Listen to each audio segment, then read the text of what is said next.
మిత్రులందరికీ నమస్కారాలు. నా పేరు గంగు మణికంఠ శర్మావధాని. నేను 1000 స్తంభాల దేవాలయంలో వేదపారాయణం చేస్తుంటాను. భారతీయత అనే యూట్యూబ్ ఛానల్గా ప్రారంభించినటువంటి ఈ కొత్తగా అందరూ కూడా సబ్స్క్రైబ్ చేసుకోండి. మీకు తెలియని విషయాలు కూడా తెలుసుకోండి.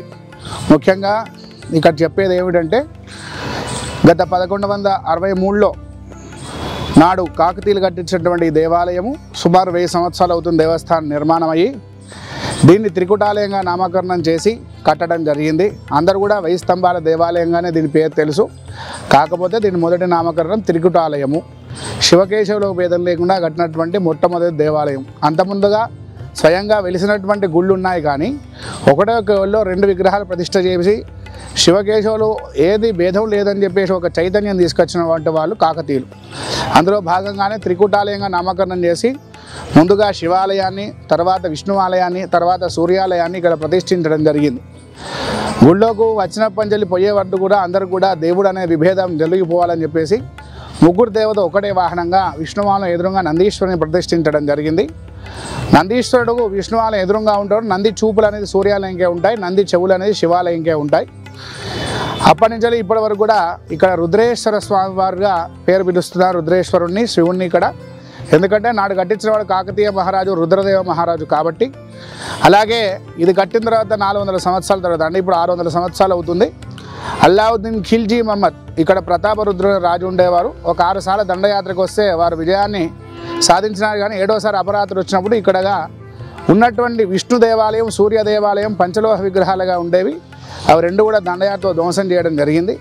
దాన్ని మళ్ళీ ఇంకా పురావస్తు శాఖ ఆధీనంలో ఉన్నటువంటి దేవాలయం కాబట్టి పునర్నిర్మాణం అనేది జరగలేదు.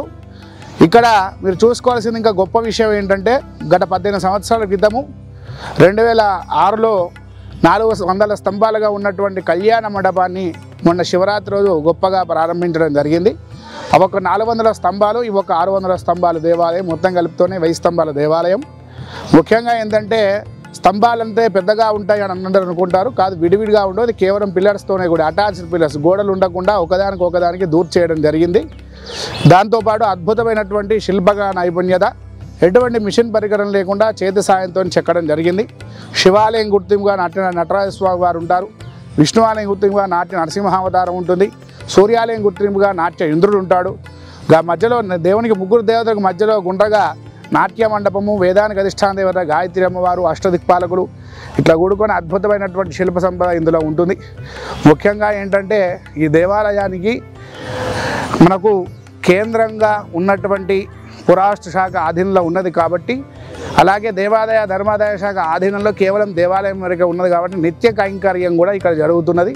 మహాశివరాత్రి బ్రహ్మోత్సవాలు 5 రోజులు కానివ్వండి, మహాశివరాత్రి తర్వాత వచ్చేటటువంటి రేపటి ఉగాది రోజు కూడా అత్యంత అద్భుతంగా ఏంటంటే అందరూ కూడా బాగుండాలి. ఎందుకంటే మనకు తెలుగునాట సంవత్సరం అయినటువంటి క్రోధినామ సంవత్సరంతో ప్రారంభం చేస్తున్నాం కాబట్టి అందరూ కూడా శుభమే కలగాలి. ఈసారి మంగళవారం కూడుకున్నటువంటి మనకు ఉగాది వస్తున్నది కాబట్టి ఈసారి రాజుగా వ్యవహరిస్తున్నటువంటి వారు మనకి కుజగ్రహము అంగారకుడు అవుతున్నాడు.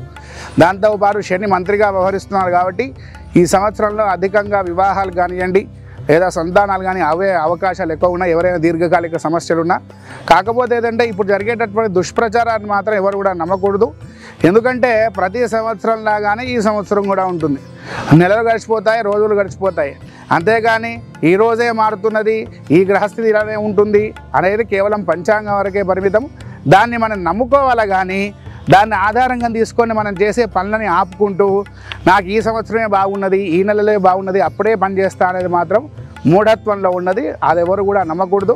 దయచేసి క్రోధి అంటే ఏదో రాష్ట్రంలో కానీ దేశంలో కానీ కల్లోహాలు అవుతాయి, వాళ్ళందరూ కూడా విపరీతమైన నష్టం ఎదుగుతుంది, ఏదో అపమృత్యు మీద వచ్చి పడుతున్నది, ఆ కరోనా దాకా ఇంకోటి వస్తున్నా అని చెప్పేది ప్రచారం మాత్రం లేదు. మనలో ఉన్నటువంటి కామక్రోధాలు తొలగిపోయేదే క్రోధినామ సంవత్సరము. క్రోధం అనేది మనకు తొలగిపోయి ఏదైనా పరస్త్రీని చూస్తే, ఎవరైనా అమ్మాయిని చూసినా వాళ్ళని మాతా సమానంలో కనిపించే విధంగా మనం మారడము, ఇటువంటి ఎన్నో చర్యలు మనలో మనమే మార్చుకొని ఈ దేశాన్ని, రాష్ట్రాన్ని మనం అందరం కూడా కాపాడుకునే అవకాశం ఎంతైనా ఉన్నది. దానిలో భాగంగానే ఇక్కడ శివకేశవుల భేదం లేకుండా రాముని నవరాత్రులు, దాంతోపాటు సుదర్శన హోమాలు, రేపటి రోజున పంచాంగ శ్రవణం, కవి సమ్మేళనము, రుద్రేశ్వర స్వామికి రుద్రాభిషేకాలు, ప్రతి శని ఆది సోమవారాలు కూడా అధిక సంఖ్యలో సుమారు 10,000 నుంచి 15,000 మంది భక్తులు కూడా ఇక్కడ సందర్శిస్తారు. మామూలు రోజుల్లో కూడా వస్తుంటారు, కాకపోతే ఎక్కువగా సెలవు దినాల్లో ఎక్కువ వస్తారు. కార్తీక మాసం, శ్రావణ మాసము, గణపతి నవరాత్రులు, దుర్గా నవరాత్రులు, మకర సంక్రాంతి, అలాగే తొలి ఏకాదశి, ఇటువంటి పండుగలు ఎన్నో కూడా ఇక్కడ అత్యధికంగా వైభవంగా జరుగుతున్నది. దాంతోపాటు ఇక్కడ నమ్ముకొని ఏది చేసినా కానీ భక్తులకు తీరుతున్నది అనేది చాలామందికి కూడా విశ్వాసం.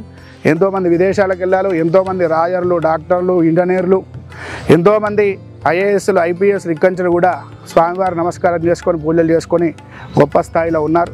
అందరికి కూడా మీ ఛానల్ ద్వారా శుభాకాంక్షలు, శుభాశీస్సులు వస్తాయి. ఇటువంటి ధర్మ పరిరక్షణ అనేది ఇంకా జరగాలి. ఎందుకంటే ఇటువంటి పురాతన ఆలయాల గురించి తెలుసుకుంటే మన ధర్మం ఏంటనేది తెలుస్తున్నది.